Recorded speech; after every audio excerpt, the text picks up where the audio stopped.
నమస్తే, welcome to mass media. ఇప్పుడు headlines చూద్దాం. సూర్యకుమార్ యాదవ్ ని ఎలా ఆపాలి? మాజీ పేసర్ జహీర్ ఖాన్ చెప్పిన సమాధానం ఇదే.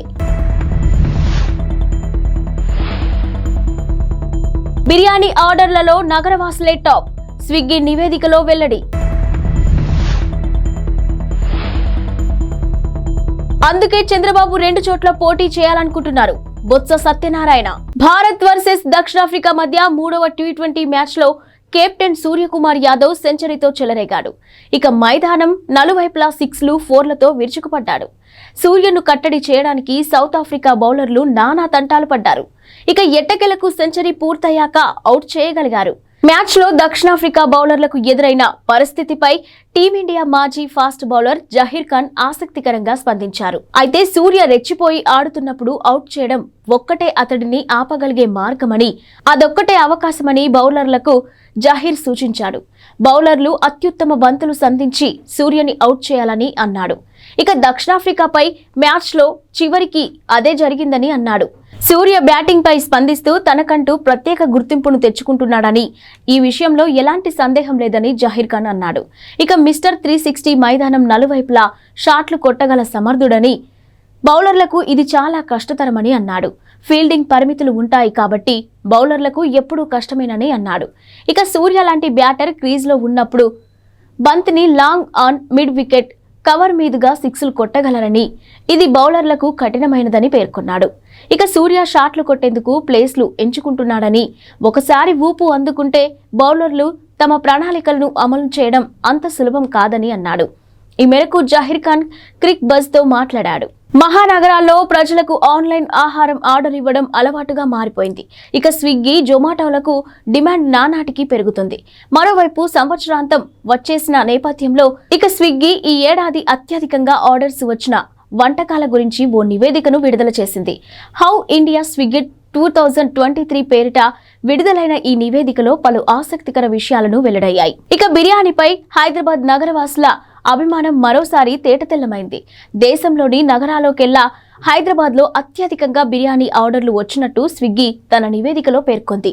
ఇక అంతేకాకుండా ఈ ఏడాది అత్యధికంగా స్విగ్గీలో అమ్ముడైన వంటకము బిర్యానీనే. వరుసగా 8వ ఏడాది బెస్ట్ ఆర్డర్ డిష్గా బిర్యానీ నిలిచింది. సెకండ్కు 2.5 బిర్యానీలు అమ్ముడుపోయాయని నివేదికలో తేలింది. ఇక జనవరిలో ఏకంగా 4.30 లక్షల బిర్యానీలకు ఆర్డర్లు అందాయని, ఇక జనవరి 1 నుంచి నవంబర్ 23 వరకు మొత్తం 2.49 బిర్యానీ ఆర్డర్లు వచ్చాయని పేర్కొన్నారు. ఇక అయితే హైదరాబాద్కు చెందిన ఓ వ్యక్తి ఈ ఏడాది ఏకంగా 1633 బిర్యానీలను ఆర్డర్ చేయడం నివేదికలో మరో విశేషం. దీంతో పాటు హైదరాబాద్ వాసులు మొత్తం 6 లక్షల విలువైన ఇడ్లీలు ఆర్డర్ చేశారు. అత్యధికంగా ఆర్డర్ నమోదైన నగరాల్లో ఢిల్లీ, చెన్నై తర్వాతి స్థానంలో హైదరాబాద్ నిలిచింది. వైసీపీలో నియోజకవర్గాల ఇన్ఛార్జీల మార్పులపై విపక్షాలు విమర్శలు గుప్పిస్తున్న సంగతి తెలిసిందే. వైసీపీ ఓడిపోబోతుందనే భయాలు కారణంగానే ఇన్ఛార్జీలను మారుస్తున్నారని విమర్శిస్తున్నారు. ఈ నేపథ్యంలో మంత్రి బొత్స సత్యనారాయణ మాట్లాడుతూ టీడీపీకి కౌంటర్ ఇచ్చారు. మార్పులనేవి ప్రతి పార్టీలో జరిగే ప్రక్రియేనని ఆయన అన్నారు. ఇక గత ఎన్నికల్లో చంద్రబాబు సీట్లు ఇచ్చిన అందరూ గెలిచారా అని ప్రశ్నించారు. మార్పులు చేర్పులు అన్ని పార్టీలో ఉంటాయని, అదే ప్రక్రియ తమ పార్టీలో కూడా జరిగిందని చెప్పారు. కుప్పంలో గెలుస్తాననే నమ్మకం చంద్రబాబుకు లేదని, అందుకే 2 చోట్ల పోటీ చేయాలనుకుంటున్నారని బొత్స ఎద్దేవా చేశారు. విడతల వారీగా మద్యం నిషేధం చేస్తానని చెప్పిన ముఖ్యమంత్రి జగన్ అదే చేస్తున్నారని చెప్పారు. ఇక సామాన్యులకు మందు దొరకకుండా చేస్తున్నామని తెలిపారు. మద్యం విషయంలో ప్రజల్లో పరివర్తన తెస్తున్నామని తెలిపారు. ఇక అంగన్వాడీల ఆందోళన విరమించాలని సూచించారు. తుఫాను కారణంగా జరిగిన పంట నష్టంపై చంద్రబాబు నోటికి వచ్చినట్టు మాట్లాడుతున్నారని బొత్స మండిపడ్డారు. వర్షం తగ్గాక పంట నష్టంపై అంచనా వేస్తారని తెలిపారు. రంగు మారిన ధాన్యాన్ని కూడా కొనాలని ముఖ్యమంత్రి సూచించారని చెప్పారు. ప్రజలకు అండగా ఉన్నది వైసీపీ అని, వచ్చే ఎన్నికల్లో టీడీపీ తుడిచిపెట్టుకుపోవడం ఖాయమని జోసెం చెప్పారు. బహిరంగ మూత్ర విసర్జన వద్దన్నందుకు ఓ మాజీ సైనికుడు కాల్పులు జరిపాడు. దేశ రాజధాని ఢిల్లీలో బుధవారం రాత్రి జరిగింది ఈ ఘటన. ఇక పోలీసుల కథనం ప్రకారం బురాలిలోని రాయల్ అపార్ట్మెంట్కు చెందిన మాజీ సైనికుడు రవీంద్ర బహిరంగంగా మూత్ర విసర్జన చేస్తుండగా చూసిన అదే అపార్ట్మెంట్కు చెందిన హేమంత్ ప్రశ్నించాడు. బహిరంగ మూత్ర విసర్జన చేయకూడదని హెచ్చరించారు. దీంతో ఆగ్రహంతో ఊగిపోయిన రవీంద్ర చెప్పేందుకు నువ్వెవరంటూ అతడిపై తుపాకీ ఎక్కుపెట్టాడు. 2 రౌండ్లు కాల్చాడు. కాల్పులో హేమంత్ గాయపడ్డాడు. వారించిన మరో వ్యక్తిపైన రవీంద్ర దాడికి దిగాడు. ఈ ఘటనపై కేసు నమోదు చేసుకున్న పోలీసులు నిందితుడు రవీంద్రను నిన్న అరెస్ట్ చేశారు. ఘటన జరిగిన సమయంలో నిందితుడు మద్యం మత్తులో ఉన్నట్టు తెలిపారు. ఎన్నికల ప్రచారంలో కాంగ్రెస్ ఇచ్చిన 6 గ్యారంటీల్లో ఒకటైన 500K గ్యాస్ సిలిండర్ పథకం హామీని నిలబెట్టుకునేందుకు రేవంత్ రెడ్డి ప్రభుత్వం రెడీ అవుతుంది. ఇక మహాలక్ష్మి పథకం కింద అందించనున్న గ్యాస్ సిలిండర్ను అందించనుండగా ఇందుకోసం 2 రకాల ప్రతిపాదనలు సిద్ధం చేసినట్టు తెలుస్తుంది. రేషన్ కార్డు ఉన్న వారితో పాటు లేని వారిలోనూ లబ్ధిదారులను ఎంపిక చేయడం అందులో మొదటిది కాగా, ఇక రెండవది రేషన్ కార్డుతో పని లేకుండా లబ్ధిదారులకు అందించడం రెండవదని చెప్పుకొచ్చారు. రాష్ట్రంలో మొత్తం 1.20 కోట్ల గ్యాస్ కనెక్షన్లు ఉండగా వీరిలో 44% మంది అంటే 52.80 లక్షల మందికి ప్రతి నెల రిఫిల్ బుక్ చేసుకుంటున్నారు. ఇక రేషన్ కార్డు ఉన్న కుటుంబాలు 89.99 లక్షల చొప్పున.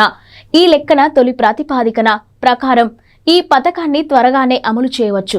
కాకపోతే అనర్హులు కూడా లబ్ధిదారులయ్యే అవకాశం ఉందని పేర్కొన్నారు. అంటే దాదాపు 1 కోటి మందికి పైగా 500 రూపాయలకే గ్యాస్ సిలిండర్ ఇవ్వాల్సి ఉంటుంది. అదే రెండో ప్రతిపాదనను కనుక పరిగణలోకి తీసుకుంటే లబ్ధిదారుల గుర్తింపు కోసం ఎక్కువ సమయం పట్టే అవకాశం ఉంది. కేంద్ర ప్రభుత్వ విజ్ఞప్తి మేరకు గివిటప్ లో భాగంగా రాష్ట్రంలోని 4.2 లక్షల మందికి రాయితీని వదులుకున్నారు.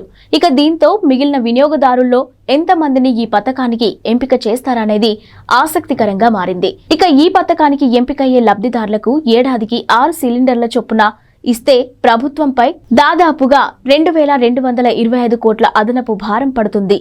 ఇక అదే 12 సిలిండర్లు ఇస్తే కనుక ఇది రెండింతలవుతుందని పేర్కొన్నారు. బీఆర్ఎస్ ప్రభుత్వం గతంలో ఏర్పాటు చేసిన కొత్త జిల్లాలను కుదించడం ఉండదని ఎమ్మెల్సీ జీవన్ రెడ్డి పేర్కొన్నారు. వాటితో ప్రజలకు కొంత ప్రయోజనం చేకూరిందని పేర్కొన్నారు. ఇక గురువారం కరీంనగర్లో ఏర్పాటు చేసిన మీడియా సమావేశంలో ఆయన ఈ విషయాలను వెల్లడించారు. కొత్త జిల్లాల ఏర్పాటుతో ఆయా ప్రాంతాల్లోని మెడికల్ కాలేజీలు వచ్చాయని, అటువంటి అభివృద్ధి వల్ల ప్రజలకు మేలు జరుగుతుందని పేర్కొన్నారు. హుస్నాబాద్ నియోజకవర్గ కేంద్రాన్ని కరీంనగర్ జిల్లాలో విలీనం చేయాల్సిందేనని, రేవంత్ రెడ్డి పర్యటనలో ఈ విషయమై తాను అక్కడి ప్రజలకు హామీ ఇచ్చానని తెలిపారు. ఇక రాజకీయ ప్రయోజనాల కోసం సిద్దిపేట జిల్లాలో కలిపిన హుస్నాబాద్ను మునుపటిలా కరీంనగర్ కు మార్చుతామని స్పష్టం చేశారు. రామ్ గోపాల్ వర్మ తాజా చిత్రం వ్యూహం ఈ నెల 29న థియేటర్లోకి వస్తుంది.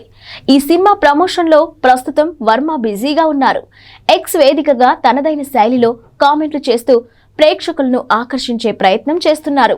ఎప్పటి మాదిరే వర్మ మరోసారి జనసేన అధినేత పవన్ కళ్యాణ్ పై సెటైర్లు వేశారు. ఇక జనసేనలో చంద్రబాబు కోవట్ పవన్ కళ్యాణే అని అనిపిస్తుందని ఆయన వ్యాఖ్యానించారు. ఈ వ్యాఖ్యలపై పవన్ ఫ్యాన్స్ విరుచుకుపడుతున్నారు. మరోవైపు వ్యూహం చిత్రానికి సంబంధించి ఆర్జీవి ఒక పోస్టర్ను కూడా షేర్ చేశారు. ఇందులో పసుపు రంగులో ఉన్న ఒక సైకిల్ ను ఉంచారు. టీ గ్లాస్ జనసేన గుర్తును తాను పట్టుకున్న ఫోటోను పెట్టారు. వెనుక ఒక చింపాంజీ కూడా ఉంది. నా వెనుక ఉన్న జంతువుకు చీర్స్ అని క్యాప్షన్ పెట్టారు. ఏపీలో యురేనియం అన్వేషణ జరుగుతున్నట్టు కేంద్ర అణు ఇంధన శాఖ మంత్రి జితేంద్ర సింగ్ తెలిపారు. గురువారం రాజ్యసభలో సంత్ బల్బీర్ సింగ్ అడిగిన ఓ ప్రశ్నకు మంత్రి ఈ మేరకు సమాధానమిచ్చారు. మొత్తం 4 జిల్లాల్లో యురేనియం కోసం అన్వేషిస్తున్నట్టు వెల్లడించారు. వైఎస్ఆర్ జిల్లాల్లోని నల్గొండవారిపల్లె, అంబకపల్లె, బక్కన్నగారిపల్లె, శివరాంపురం, పించ, కుమ్మరంపల్లె, నాయగాపల్లెలో అన్వేషణ సాగుతుందని మంత్రి పేర్కొన్నారు. ఇక పల్నాడు జిల్లాలో సారంగపల్లె, మదనాపాడు, తంగెడ, కర్నూలు జిల్లాలో బొమ్మరాజుపల్లె, వినకహల్పాడ్, కప్పట్రాళ్ల, అన్నమయ్య జిల్లాలో కాటమాయకుంట, వరికుంటపల్లెలు ఉన్నాయని చెప్పారు. Atomic minerals director of exploration and research ఇటీవల కాలంలో ఇక్కడ అన్వేషించినట్టు పేర్కొన్నారు. ఇక ఏపీలోని కన్నంపల్లె, తెలంగాణలోని చిత్రియాల్ వద్ద కొత్త గనులు, ప్లాంట్లు ఏర్పాటు చేసే విషయమై యురేనియం కార్పొరేషన్ ఆఫ్ ఇండియా ప్రారంభించిన పనులు వివిధ దశల్లో ఉన్నట్టు తెలియజేశారు. ఎన్నికల హామీల్లో భాగంగా మహాలక్ష్మి పథకం కింద ఆర్టీసీ బస్సుల్లో మహిళలకు ఉచిత ప్రయాణాన్ని కాంగ్రెస్ ప్రభుత్వం ఇప్పటికే అమలు చేస్తుంది. కాగా గురువారం రాత్రి 12 గంటల నుంచి జీరో టికెటింగ్ విధానం అమల్లోకి వచ్చింది. ఇక శుక్రవారం నుంచి జీరో టికెట్లను జారీ చేయాలని ఆర్టీసీ అధికారులకు ఆర్టీసీ ఎండీ వీసీ సజ్జనార్ ఆదేశాలను జారీ చేశారు. ఈ విధానాన్ని గురువారం రాత్రి ప్రయోగాత్మకంగా పరిశీలించారు. అది విజయవంతం అవడంతో అమల్లోకి తీసుకొచ్చారు. ఇక ఈ మేరకు టికెట్లు జారీ చేసే టీం మెషిన్లలో ప్రత్యేక సాఫ్ట్వేర్ ను ఇన్స్టాల్ చేశారు. ఎక్కడి నుంచి ఎక్కడికి ప్రయాణిస్తున్నారు, ప్రయాణించేది ఆర్డినరీ బస్సా లేక ఎక్స్ప్రెస్ బస్సా అనే వివరాలు జీరో టికెట్ పై రికార్డ్ అవుతున్నాయి. ఇక బుధవారం రాత్రి నుంచే వీటి పనితీరును పరిశీలించారు. కూషాయిగూడ మిథాని సిటీ డిపోల్లో ప్రయోగాత్మకంగా జీరో టికెటింగ్ ను అమలు చేసి పరిశీలించారు. మరోవైపు రెగ్యులర్ బస్సులతో పాటు ప్రత్యేక బస్సుల్లో కూడా మహిళలకు ప్రయాణ ఉచిత సౌకర్యాన్ని కల్పించాలని టీఎస్ఆర్టీసీ నిర్ణయించింది. పండగలు, జాతరల సమయాల్లో నడిపే బస్సు సర్వీసుల్లో కూడా ఉచిత ప్రయాణాలు చేయవచ్చని తెలిపింది. వారాంతాల్లో నడిపే అదనపు బస్సులకు ఈ నిర్ణయం వర్తిస్తుందని తెలిపింది. మహిళలు, బాలికలు, ట్రాన్స్జెండర్లు జీరో టికెట్ పై ప్రయాణించవచ్చని తెలిపారు. ఇక కొమరవెల్లి, నాగోబా వంటి జాతరలతో పాటు ప్రధానమైన పండుగలకు ప్రత్యేకంగా నడిపే సర్వీసుల్లో ఈ వెసులుబాటు మహిళలకు అందుబాటులో ఉంటుందని పేర్కొన్నారు. దేశవ్యాప్తంగా సంచలనం సృష్టించిన పార్లమెంటు భద్రతా ఉల్లంఘన ఘటనకు ప్రధాన సూత్రధారిగా ఉన్న లలిత్ ఝా లొంగిపోయాడు. ఢిల్లీ నడిబొడ్డున ఉన్న కర్తవ్య పథ్ మార్గం గుండా వెళ్లి పోలీస్ స్టేషన్లో లొంగిపోయారని ఢిల్లీ పోలీస్ వర్గాలు వెల్లడించాయి. ఇక లలిత్ ను అరెస్ట్ చేసినట్టు నిర్ధారించాయి. న్యూఢిల్లీ జిల్లా పోలీసులు అతడిని స్పెషల్ సెల్ కు అప్పగించారు. దీంతో 2 రోజుల పాటు పరారీలో ఉన్న లలిత్ ప్రస్తుతం పోలీసుల అదుపులో ఉన్నాడు. లలిత్ నిమ్రా నుంచి బస్సులో ప్రయాణించి రాజస్థాన్లోని నాగౌర్కు వెళ్లాడు. అదే అతను చివరిసారిగా కనిపించింది. ఇక అక్కడ 2 స్నేహితులతో కలిసి ఒక హోటల్లో బస చేశాడని పోలీసులు అతడి కోసం అన్వేషిస్తున్నారని తెలుసుకొని తిరిగి వచ్చి లొంగిపోయానంటూ లలిత్ తెలిపాడు. ఇక పోలీసు వర్గాలు వెల్లడించాయి. లలిత్ ఝా కోల్కతా నగరానికి చెందిన వ్యక్తి, ఉపాధ్యాయుడిగా పనిచేస్తున్నాడని తేలింది. కాగా లోక్సభలో భద్రతా ఉల్లంఘనకు పాల్పడిన ఘటనలో ఇప్పటికే 4 వ్యక్తులు అరెస్ట్ అయిన విషయం తెలిసిందే. లోక్సభలో కలకలం సృష్టించిన సాగర్ శర్మ, మనోరంజన్ తో పాటు పార్లమెంటు భవనం వెలుపల నినాదాలు చేసిన నీలం దేవి, అమోల్ షిండేలు పోలీసులు అరెస్ట్ చేశారు. ఇక వీళ్ళు 4 రంగుల పొగ డబ్బాలతో కలకలం రేపారు. ప్రజాస్వామ్యాన్ని కాపాడాలంటూ పెద్ద ఎత్తున నినాదాలు చేశారు. సాగర్, మనోరంజన్ లోక్సభ పబ్లిక్ గ్యాలరీ నుంచి సభలోకి దూకి తీవ్ర కలకలం రేపారు. ఇక వీడియోలను రికార్డ్ చేశారు. ఈ వీడియోలను సూత్రధారి లలిత్ ఝా సోషల్ మీడియాలో పోస్ట్ చేశాడు. ప్రముఖ బాలీవుడ్ నటుడు శ్రేయాస్ తల్పాడే గుండెపోటుకు గురయ్యారు. నిన్న సాయంత్రం హార్ట్అటాక్ రావడంతో ఆయనను ముంబైలోని ఓ ఆసుపత్రిలో చేర్పించారు. ఆ రాత్రే శ్రేయాస్ కు యాంజియోప్లాస్టీ జరిగింది. ప్రస్తుతం ఆయన ఆరోగ్యం నిలకడగా ఉందని ఆసుపత్రి వర్గాలు తెలిపాయి. ఇక ఆపరేషన్ విజయవంతంగా జరిగిందని వైద్యులు పేర్కొన్నారు. Welcome to the jungle shooting అనంతరం శ్రేయాస్ గుండెపోటుతో కుప్పకూలినట్టు తెలుస్తుంది. హిందీ, మరాఠీ సినిమాలతో మంచి పేరు తెచ్చుకున్న శ్రేయాస్ తల్పాడే అనేక హిట్ చిత్రాల్లో నటించారు. ఇక 2005 నాటి ఇక్బాల్ సినిమాతో దివ్యాంగుడి పాత్రతో ఆయనకు దేశవ్యాప్తంగా గుర్తింపు వచ్చింది.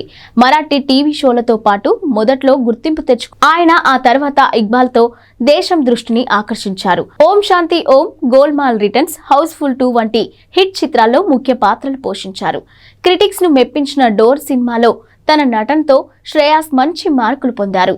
ఈ సంవత్సరం pan India block buster Pushpa Hindi version లో అల్లు అర్జున్ పాత్రకు శ్రేయాస్ డబ్బింగ్ చెప్పారు. దక్షిణాఫ్రికాపై 3వ టీ20 మ్యాచ్ తో సెంచరీతో చెలరేగిన కెప్టెన్ సూర్యకుమార్ యాదవ్ అసాధారణ రికార్డులు నెలకొల్పాడు. ఇక అంతర్జాతీయ టీ20 క్రికెట్ లో 4 సెంచరీలు సాధించిన 3వ బ్యాట్స్మెన్ గా మిస్టర్ 360గా నిలిచాడు. ఇక ఈ జాబితాలో చెరో 4 సెంచరీలతో ఉన్న రోహిత్ శర్మ, గ్లెన్ మ్యాక్స్వెల్ సరసన నిలిచాడు. అయితే సూర్యకుమార్ కేవలం 57 ఇన్నింగ్స్లలో ఈ రికార్డును సాధించగా రోహిత్ 79 మ్యాచ్లు, మ్యాక్స్వెల్ 92 ఇన్నింగ్స్ ఆడడం గమనార్హం. దీనిని బట్టి సూర్య ఎంత వేగంగా 4 సెంచరీలు అందుకున్నాడో అర్థమవుతుంది. ఇక టీ20 ఫార్మాట్ లో వీళ్ళు 3 మాత్రమే 4 చొప్పున సెంచరీలు నమోదు చేయగా Sabawoon Davies 3, Colin Munro 3, Babar Azam 3 ఆ తర్వాత స్థానాల్లో ఉన్నారు. ఇక దక్షిణాఫ్రికాపై సూపర్ సెంచరీ సాధించిన సూర్య ఖాతాలో మరో 2 రికార్డులు పడ్డాయి. టీ20లో అత్యధిక స్కోర్ సాధించిన 3వ భారత కెప్టెన్ గా సూర్య నిలిచారు. ఇక సూర్య సాధించిన 4 సెంచరీలు వేర్వేరు దేశాల్లో నమోదు చేయడంతో మరో రికార్డుగా ఉంది. ఇంగ్లాండ్, న్యూజిలాండ్, ఇండియా, దక్షిణాఫ్రికాలో సెంచరీలు బాదాడు. ఈ ఫీట్ సాధించిన ఏకైక ఆటగాడిగా మిస్టర్ 360 నిలిచాడు. మ్యాక్స్వెల్ సెంచరీలో 2 భారత్లో, శ్రీలంక, ఆస్ట్రేలియాలో ఒక్కొక్కటి చొప్పున బాదాడు. ఇక రోహిత్ ఇండియాలో 3, ఇంగ్లాండ్లో 1 సెంచరీ కొట్టాడు. ఇవి ఇప్పటివరకున్న బులెటిన్ అప్డేట్స్. Keep watching.